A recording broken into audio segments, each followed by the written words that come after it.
Buenas noches. Me voy a tomar la licencia de interrumpir el inicio de esta recopilación para recordarles que estos son los últimos 3 relatos antes de los especiales de octubre. Además, quiero agradecer a todos ustedes, suscriptores y miembros del canal que nos escuchan sin falta, semana con semana. También agradecer a Yendri Hasnari por su valioso apoyo para con la producción de esta recopilación. Antes de comenzar, también quiero recordarte que aún estás a tiempo de mandar tus ideas para este mes que se viene con todo. Ahora sí, apaga las luces o cierra los ojos, ponte tus audífonos y que venga la oscuridad.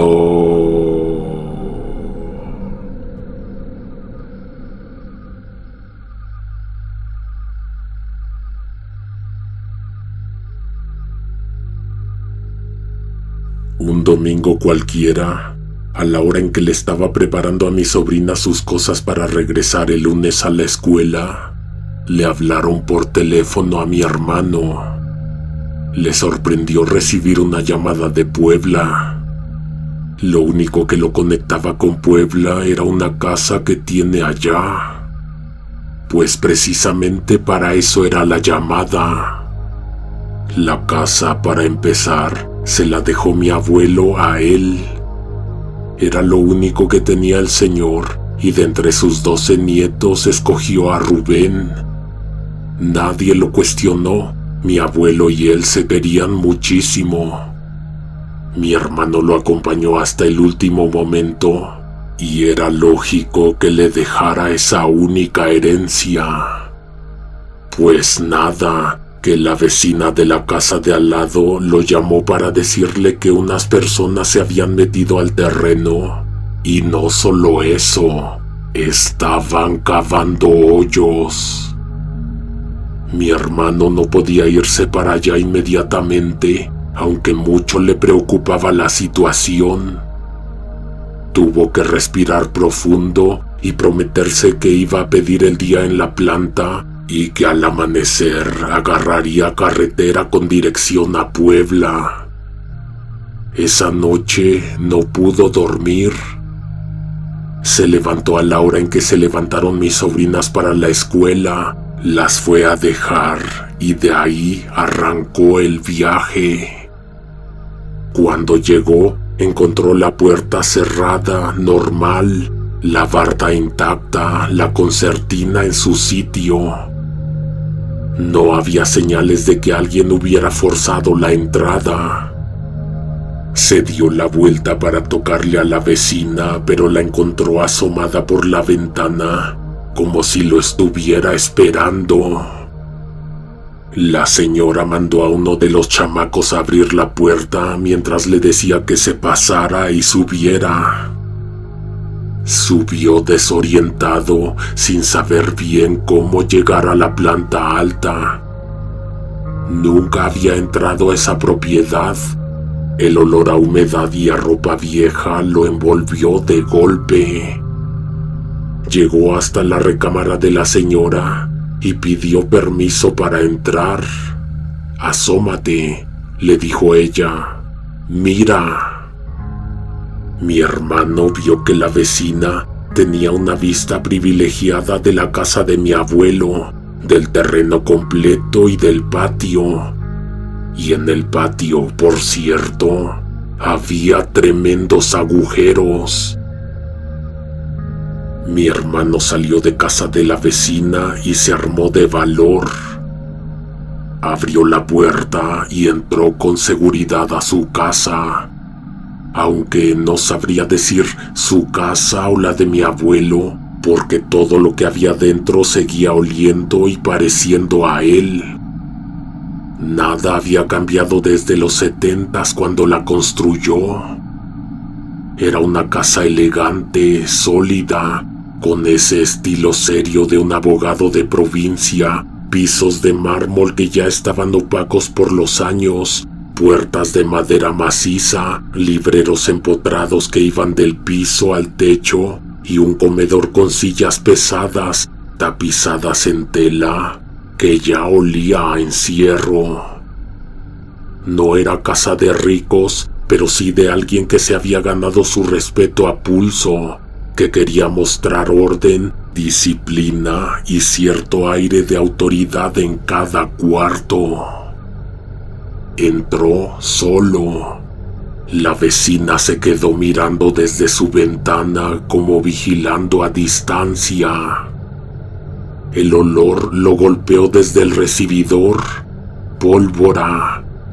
Un aroma áspero metálico, como un humo frío que se hubiera quedado impregnado en las cortinas y en la ropa guardada. Fue lo primero que notó. Lo segundo, que las cosas estaban movidas del lugar. Sillas fuera de su sitio, cajones entreabiertos, papeles en el piso. No parecía un robo rápido, sino un registro desesperado, como de alguien buscando algo muy específico. No llevaba con qué defenderse, y no fue sino hasta que estuvo dentro, respirando ese aire pesado, que se le ocurrió lo obvio. Si olía a pólvora, seguro que había armas ahí adentro, y alguien las acababa de usar. Caminó despacio, con los pasos que resonaban demasiado en el silencio, rumbo al despacho de mi abuelo. Esa habitación siempre había sido el centro de la casa, escritorio grande, estantes llenos de libros legales y en una vitrina, la escopeta empotrada. Mi hermano fue directo ahí. Su intención era clara, buscar la escopeta. Cuando miró la vitrina, palideció. El soporte estaba vacío. La escopeta de mi abuelo no estaba en su lugar. Lo mejor sería salirse, pensó mi hermano, a decirle a la vecina que, si alguno de sus hermanos andaba por ahí, que lo acompañaran a revisar. Ya no le parecía buena idea estar solo en esa casa, con ese olor y sin un arma para defenderse. Pero entonces algo en el pasillo lo detuvo. Desde el marco de otra pieza alcanzó a distinguir una mancha oscura en la pared. Una salpicadura irregular que no tenía nada de accidental. Se le heló la sangre. Caminó hacia allá despacio, con pasos que parecían no avanzar, como si el aire lo empujara hacia atrás. La mancha se hacía más grande conforme se acercaba, extendida como ramas negras en el muro, y en el suelo un rastro seco lo guiaba hasta la entrada del cuarto. Cuando por fin se asomó, el corazón le retumbó en el pecho. Sintió palpitaciones en los oídos, como si estuviera sumergido bajo el agua.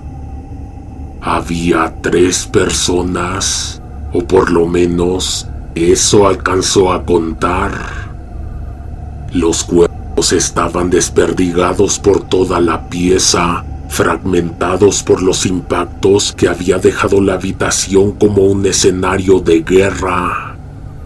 Una silla volcada con la madera astillada, un charco seco que aún olía a hierro y paredes perforadas como si hubieran disparado sin medida. Los restos de ropa, los zapatos torcidos, la posición grotesca de las extremidades. Todo indicaba que ahí adentro alguien había querido borrar de golpe a esos 3. El cuarto no era grande y sin embargo, la violencia que se respiraba lo hacía sentirse como si hubiera entrado en un túnel, uno del que no podía salir sin mancharse. No sabía qué iba a hacer. Nunca en su vida había presenciado algo tan atroz, tan violento, tan macabro. La sangre seca, los cuerpos desperdigados, la brutalidad en cada rincón de esa pieza. Sentía que el aire mismo se le metía en la garganta como plomo caliente. Entonces escuchó ruidos en el despacho. Un golpe leve como crujido de madera, seguido de un chasquido metálico. El miedo le recorrió la espalda. Quedaba alguien. Seguramente la persona que había hecho todo eso todavía estaba ahí. Retrocedió despacio, tanteando el aire con las manos porque no quería darle la espalda a la masacre. El único camino libre era hacia el despacho. Todo lo demás estaba bloqueado, salpicado de restos que no podían ni mirar sin sentir arcadas. Se obligó a dar un paso, luego otro. Cada tabla del piso parecía quejumbrosa, amplificando su presencia, delatándolo. Se detuvo frente a la puerta del despacho y, conteniendo la respiración, empujó con cuidado. El cuarto estaba en penumbra, pero aún así lo vio. La vitrina, esa donde mi abuelo guardaba su escopeta, se estaba cerrando sola. Los cristales vibraban apenas, como si acabaran de ser empujados por unas manos invisibles. Y ahí, en el soporte de la pared, donde antes había visto un hueco vacío, la escopeta estaba de nuevo en su lugar, brillando con un resplandor tenue, como recién limpiada, como si nunca hubiera desaparecido. El aire del despacho estaba cargado, helado, tan espeso que parecía imposible respirar. La casa poco a poco se estaba llenando de moscas. Había sido mi abuelo, yo lo sé. Mi abuelo estaba muerto, pero él seguía defendiendo la casa.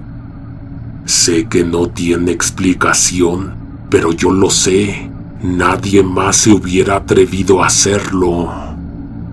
Mi hermano nos dijo que, en sus últimos años de vida, el abuelo le confesó que él siempre iba a cuidar la casa. Que no se le ocurriera ponerle llave a la vitrina de la escopeta, porque si lo hacía, iba a tener que romper el vidrio. Ese recuerdo lo golpeó en ese momento, como si hubiera tenido al viejo frente a frente. Con el estómago revuelto salió del despacho y fue directo al patio. Ahí estaban los agujeros en la tierra, abiertos como heridas recientes. Eran hondos, mal cavados, como si alguien hubiera buscado a toda prisa, metiendo la pala sin cuidado. La tierra húmeda todavía estaba removida, apilada en montones oscuros. Seguramente se habían metido a robar algo que mi abuelo escondió ahí, pero ¿cómo supieron? ¿Quién les dijo que había algo enterrado en ese patio? ¿Y qué era lo que buscaban exactamente? La respuesta parecía enterrada en esos mismos agujeros, bajo la mirada invisible de un hombre que, aunque muerto, seguía cumpliendo su promesa. En el patio, la mirada de la vecina se sentía en la espalda, siempre atenta, siempre vigilando. Ella, como te dije, tenía una vista privilegiada hacia la casa de mi abuelo. Podía ver todo lo que pasaba ahí dentro, menos el interior de los agujeros, debido al ángulo de su ventana. ¿Y qué se robaron?, preguntó desde arriba. ¿O qué querían robar? Mi hermano respiró profundo. Nada, le contestó. No había nada. Le mintió porque sí había. En esos agujeros había restos humanos de hacía muchísimos años. Mi hermano se quedó un rato afuera de la casa con las manos temblando, mirando los montones de tierra suelta, mirando el caserón pesado y silencioso. Sabía que en cuanto marcara a la policía, muchas cosas iban a cambiar. Lo que había pasado en esa casa no era cualquier cosa, no era un simple robo frustrado, eran varios crímenes apilados, guardados bajo el mismo techo. Con el tiempo, se supo la verdad. Mi abuelo había enterrado a 3 personas en su patio, personas con las que tuvo problemas que él decidió borrar drásticamente. El abogado que todos respetaban, el hombre recto, había tenido sus propias maneras de impartir justicia. Pero lo más perturbador surgió con otra pregunta. ¿Por qué esas personas, tantos años después, se metieron a desenterrar el secreto de mi abuelo? Un día, la vecina fue a ver a mi hermano llorando. Se le quebraba la voz cuando lo dijo. Esos 3 muertitos eran mis sobrinos. Yo los mandé. La confesión lo dejó helado. La mujer le contó que cuando mi abuelo vivía, ella una noche lo vio por la ventana cavando en el patio. Vio cómo echaba unos costales. Ella no escuchó nada más que el ruido de la pala clavándose en la tierra húmeda. Desde ese momento se convenció de que ahí en ese patio había costales guardando dinero. Tal vez monedas de oro, algo valioso, porque los bultos se veían pesados. Nunca imaginó que lo que había enterrado mi abuelo no había sido riqueza, sino sus problemas.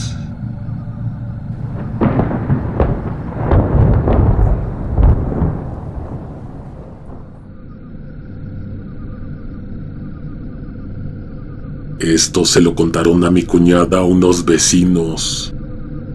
Ella atiende un depósito de cerveza. Ahí la gente seguido comparte cosas privadas. Estoy seguro de que cuando me lo contó me dijo que no se lo fuera a decir a nadie, pero es que esto que vas a escuchar es una historia tan fascinante como aterradora. Y la neta es que también pensé, si ella no se lo cayó, ¿yo por qué? Mira, estas personas tenían una casa grande en un terreno grande. Ellos vienen de aquellas familias que tuvieron la suerte de llegar primero a la colonia, que pudieron escoger terrenos y hasta participar en la planeación de las calles. La casa no la levantaron de un jalón, les costó. Creo que los que conocen a esa familia saben perfectamente que fue dinero bien habido, fruto de mucho esfuerzo. La familia se hizo mucho más grande y, como se acostumbra en México, lo que hicieron fue construir más cuartos, ampliar la casa hacia donde se pudiera. Un día tuvieron la oportunidad de comprar el terreno de al lado, de comprarlo a un precio irrisorio porque sus vecinos de toda la vida, los del predio de la izquierda, no tuvieron hijos y se lo dejaron a una sobrina que en la vida los había ido a visitar. Contactaron a esa sobrina, le ofrecieron el dinero en efectivo y casi les regalaron el terreno. Cuando empezaron a escarbar para construir, la pala topó con algo duro. Pensaron que era piedra, pero al seguir removiendo la tierra, vieron que eran huesos largos, amarillentos, quebradizos. Al lado había pedazos de madera carcomida, como si hubieran sido tablas de un cajón o un ataúd improvisado. Entre la tierra húmeda también aparecieron pedazos de tela tan deshechos que apenas se distinguía que alguna vez habían sido ropa. Más adentro salieron cosas metálicas, clavos oxidados, una hebilla rota, botones corroídos. También monedas de oro, sucias pero reconocibles, con el brillo que sobrevivía debajo del lodo. Junto a ellas, monedas comunes y algunas fichas viejas que ya no sirven para nada. Encontraron un anillo aplastado, un arete sin par, hasta una cucharita de plata que había estado guardada en una diminuta bolsa de terciopelo. Todo eso se lo quedaron. Con lo que no supieron qué hacer fue con los restos. No era un esqueleto completo, había un fémur entero, un pedazo de costillar, varias vértebras sueltas. Encontraron una mandíbula con algunos dientes flojos todavía clavados en la encía reseca. El cráneo estaba fragmentado, como si se hubiera roto mucho antes de ser enterrado. Había huesos pequeños que parecían de manos, junto con otros que no supieron identificar. Todo estaba mezclado con tierra negra y raíces secas. Algunas de las pertenencias se las guardaron, las monedas y las piezas que parecían valiosas. Lo demás lo echaron en bolsas de basura sin pensarlo mucho. También los huesos, que acabaron apilados como desperdicio, con pedazos de tela podrida pegada entre ellos. Aquí es donde la historia da un giro siniestro. El viernes en la noche, el hijo de la nueva dueña apareció colgado entre los cables de la azotea. Nadie entendió qué hacía ahí arriba, ni cómo terminó atrapado, como si se hubiera enredado solo. El sábado por la tarde, uno de los albañiles murió en un choque ridículo. La combi en la que viajaba se fue derecho contra un poste en una calle completamente despejada. Todos los demás sobrevivieron. Él fue el único que salió volando por el cristal. El domingo en la mañana, el otro trabajador cayó de un andamio que era de apenas un par de metros de altura. Bastó la caída para que se desnucara enfrente de todos.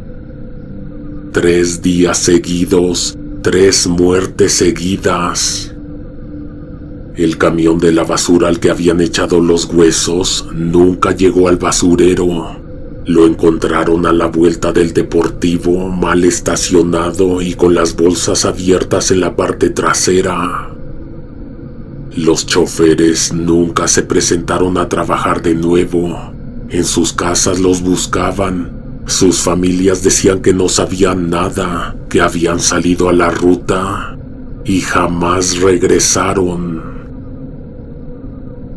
Días después, cuando la señora enterró a su hijo en el panteón de la colonia, regresaba a su casa acompañada de varios familiares, pero afuera la esperaba una mujer vestida de manera sencilla, con una caja pequeña entre las manos.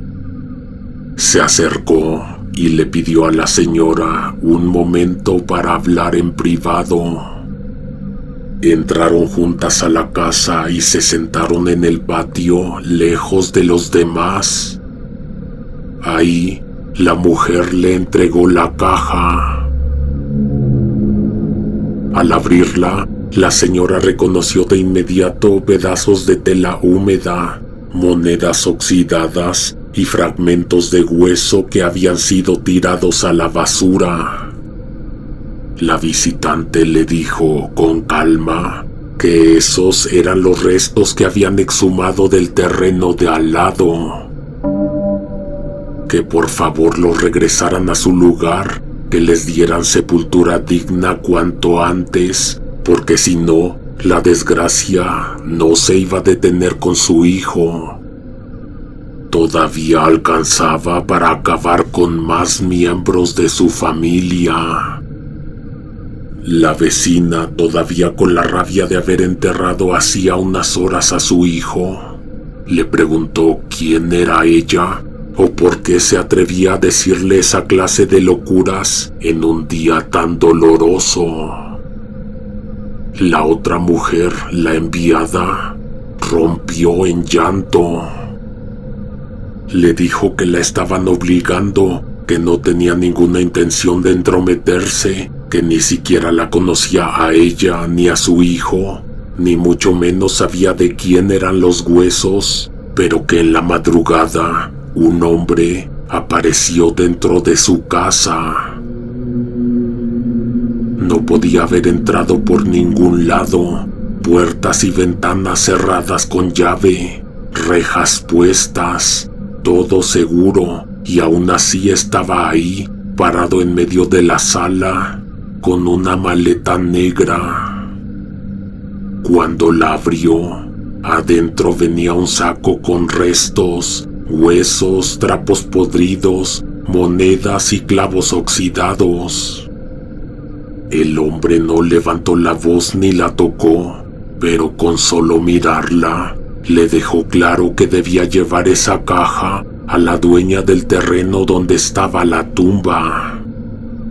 La vecina se quedó helada al escuchar la historia. Vio cómo la visitante se marchó todavía llorando, pero más ligera, como si hubiera cumplido con lo que se le ordenó. Ya sola, la nueva dueña se arrodilló frente a los restos. Con las manos temblorosas pidió perdón en voz alta, prometiendo que a primera hora del día siguiente los enterraría de nuevo, porque ya era demasiado tarde para hacerlo esa noche.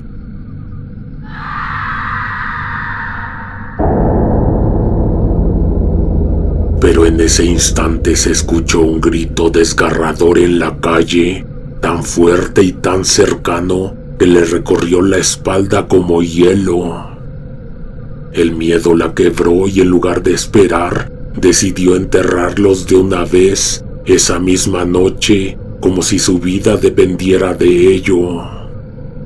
Se arrodilló junto al agujero recién cavado en donde vació la caja con los huesos y le rezó un Padre Nuestro atropellado, unas Aves María sueltas, y entre cada frase se le escapaban sollozos.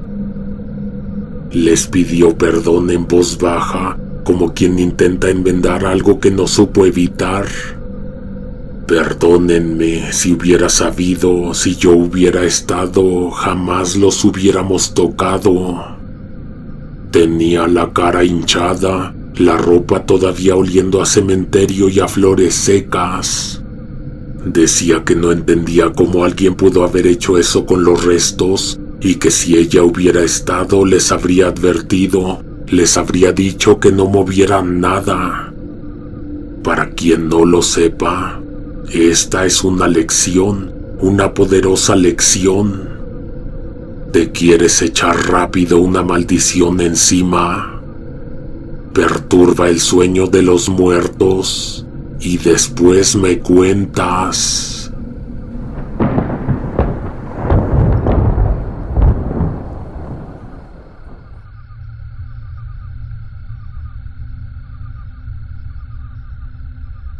Los papás de mis bisabuelos pelearon en la Revolución. La gente vivía con lo mínimo, siempre con miedo de que llegaran los soldados a decomisar animales, comida o a llevarse a los hombres para pelear. El ferrocarril pasaba lleno de tropas y de armas, y lo que se respiraba en el ambiente era que ya no había vuelta atrás, que la guerra se estaba colando en cada rincón. Te voy a compartir algo que mi abuelo contaba, que su abuelo le contaba. Sí, así es como se conservan las historias y se vuelven leyendas, volviéndolas a contar. El día en que llegó el anuncio de que el general estaba mandando a llamar, se despertaron temprano, les dieron de desayunar muy bien, porque sabían que la comida escasearía después. Se reunieron en la plaza para escuchar un discurso de ánimo, hablándoles de libertad, de que peleaban contra la dictadura de Díaz y que la causa era justa. Muchos se despidieron de su gente con lágrimas, sabiendo que no todos regresarían. Luego subieron al tren, vagones repletos de hombres con sombrero y carabinas, con las miradas perdidas hacia el desierto.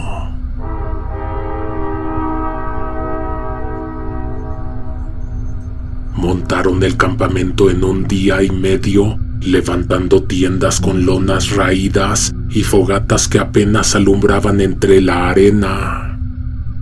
El tiempo estaba contado. Se sabía que habría tiros, machetes, cañones y que los muertos se iban a quedar regados en las calles. El día en que el general dio la orden de salir del campamento, volvieron a reunirse. Los formaron en fila con el fusil al hombro y marcharon por la orilla del río Bravo con el viento del desierto pegándoles en la cara. En el trayecto, los hicieron pasar por un llano en donde había hombres cavando tumbas. Eran fosas largas, abiertas con palas entre la tierra seca. Mi familiar se separó un poco de la formación y le preguntó a uno de los que cavaba para quién eran esas tumbas. «Pa' ustedes, ¿pa' quién más?», le contestó el hombre sin dejar de mover la pala. «Ahorita tenemos tiempo, y aquel coronel dijo que fuéramos adelantando».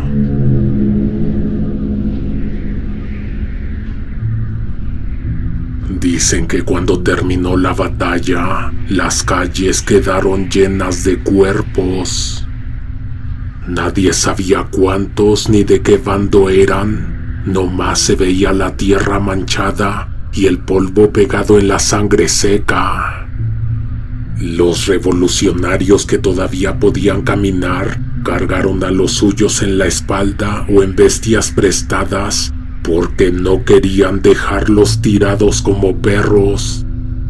Había que darles sepultura, aunque fuera en fosas improvisadas a la orilla del camino.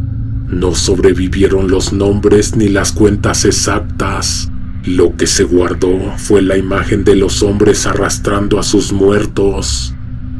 Las tumbas que habían cavado en el campamento se llenaron todas, menos una. Pensaron que no había sobrado por descuido, sino porque alguien se había salvado. Mi familiar, desde la primera vez que lo supo, juraba que había sido él. Dijo que en medio del tiroteo sintió el golpe seco de una bala que le rozó la oreja tan cerca que le arrancó un pedazo de piel y le dejó un zumbido metálico en la cabeza que le duró 2 días enteros. El pitido lo acompañaba de noche y de día, como si el disparo siguiera sonando dentro de él. Desde entonces pensaba que esa fosa vacía, la que dejaron abierta, estaba hecha para él, pero que de algún modo se le había escapado. La revolución se alargó por años y en ese tiempo muchos no volvieron a ver a sus familias. Pasaban hambre, comían lo que podían y cuando llegaban a un pueblo también saqueaban, pero lo decían en nombre de la causa. Lo cierto es que la guerra los hizo depender de la gente en los pueblos que los apoyaba con tortillas, frijol o un techo. A veces solo llegaban a arrasar con lo poco que había, si la necesidad apretaba. La siguiente vez que los llamaron a pelear, el ambiente se sintió más sombrío. Ya no había discursos encendidos ni tanta esperanza, solo cansancio, miradas perdidas y un silencio que pesaba más que los fusiles. Cuando los formaron para marchar, volvieron a pasar junto a los que cavaban tumbas. Las palas entraban en la tierra con movimientos mecánicos y la sensación que provocaba el ruido seco de metal en el suelo era peor que la de los cañones. La batalla, en el lugar que fuera, dejó otra vez las calles llenas de muertos. Nadie los contó, nadie los escribió, pero dicen que eran tantos que parecía que el aire mismo olía a carne abierta. Y como antes, los que sobrevivieron cargaron a sus muertos de regreso. Hombres deshechos caminando con cuerpos a cuestas, buscando darle sepultura lejos del campo de pelea. Todas las tumbas del campamento se llenaron, una tras otra, igual que la vez pasada, y otra vez al final, solo quedó una tumba vacía. Como si la tierra misma estuviera apartando un espacio para alguien que todavía respiraba. La tercera vez que mi tatarabuelo vio a los de las tumbas, no se aguantó. Les dijo que cavaran una menos de las que tenían planeadas, porque esa última no hacía falta. Uno de esos hombres dejó la pala y se le acercó con una sonrisa burlona.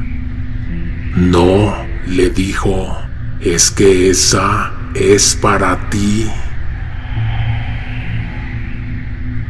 Nadie se rió, a nadie le pareció gracioso, y cuando todos voltearon para encararlo, ya no estaba. Mi familiar regresó con vida de aquella batalla, y ¿qué crees? Nuevamente volvió a suceder. Volvió a quedar una sola tumba vacía. Esa noche el campamento tenía un aire distinto, demasiado lúgubre. El frío calaba en los huesos, el viento arrastraba polvo y cenizas de fogatas apagadas. Los hombres dormían entre ronquidos, tos seca y suspiros de cansancio. A la distancia se escuchaban perros aullando, como si olieran lo que quedaba tirado en el campo. Él despertó por unos llantos.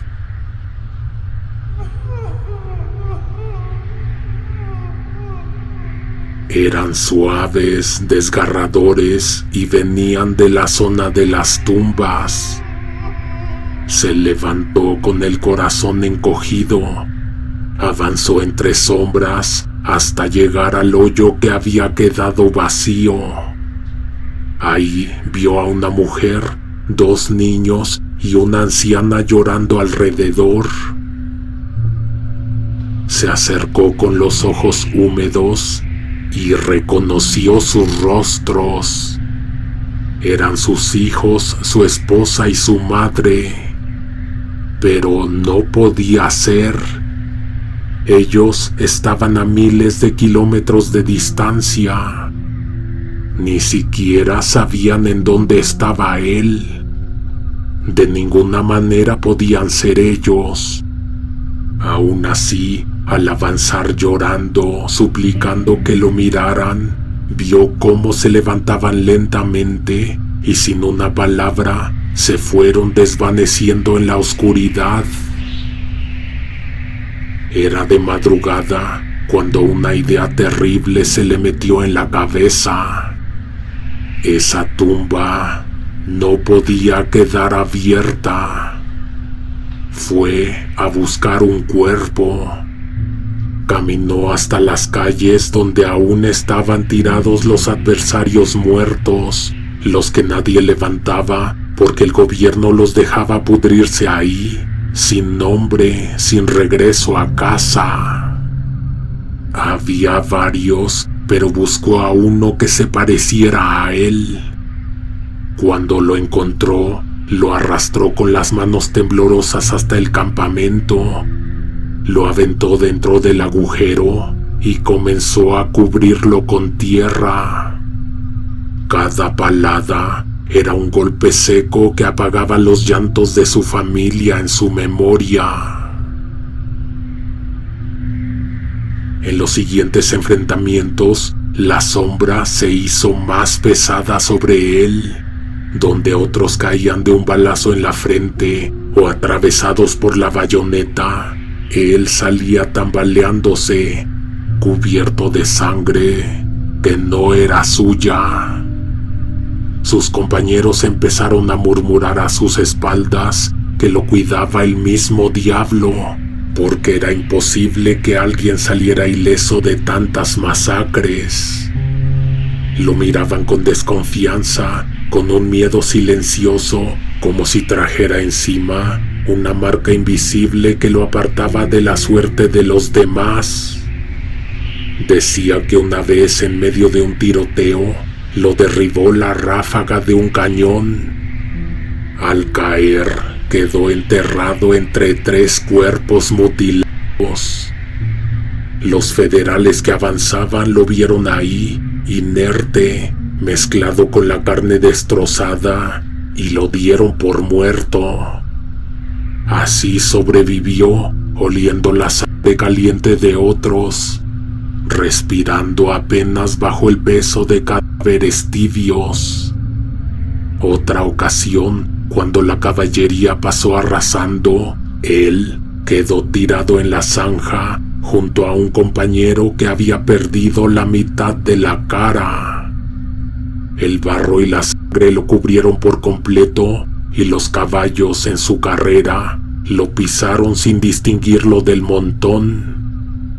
Sintió los cascos rozándole el cráneo y aún así, cuando levantó la cabeza, los animales ya se habían ido, dejando a todos los demás aplastados, menos a él. Dicen que en la revolución se perdieron más de 1 millón de vidas. Cada batalla se tragaba pueblos enteros, familias completas, hombres jóvenes que apenas conocían la tierra que defendían. Pero también dicen que, con toda esa sangre, se ganó el derecho de un país a levantarse contra los que lo tenían encadenado. Mi tatarabuelo estuvo ahí, de principio a fin. No solo peleó, honraba a los muertos, recordaba los nombres de sus compañeros y hacía silencio en memoria de los que quedaron tirados en las calles y en los campos. Cuando regresó a su casa, sus hijos ya eran muchachos crecidos. Su esposa y su madre lo recibieron entre lágrimas. Años después, contaban que mientras él estaba en la guerra, cada cierto tiempo, a casa llegaba de visita un hombre cargando una bala. Tocaba la puerta, les decía que él estaba bien, que no lo lloraran, que no lo dieran por muerto. Y se iba, siempre en silencio, como si viniera desde un sitio desconocido. Lo último que él contaba fue lo que le ocurrió cuando venía de regreso, victorioso, junto con los demás revolucionarios. Al bajar del tren lo interceptó una mujer. La describía con un rostro pálido, como si la piel le colgara, y un olor fuerte, húmedo, como de tierra recién removida. Le salió al paso en la vereda mirándolo fijo y con voz apagada le dijo que no podía ser, que él era hombre muerto, que su cuerpo ya estaba bajo tierra y que los gusanos se lo estaban comiendo. Él, temblando, le mostró la mano. Ella la tocó y dijo que estaba caliente, que no podía estar muerto. Guardó silencio un momento y luego, casi susurrando, le soltó: «Vas a vivir muchísimo tiempo», y lo dejó ir. Mi abuela todavía guarda una foto mía y de ese señor. En ella, aquel hombre me tiene sentado en sus piernas, yo con apenas 4 años de edad. En la foto su mirada se ve cansada, pero sus manos fuertes todavía. Tenía razón quien se lo dijo. Él murió a los 110 años de edad.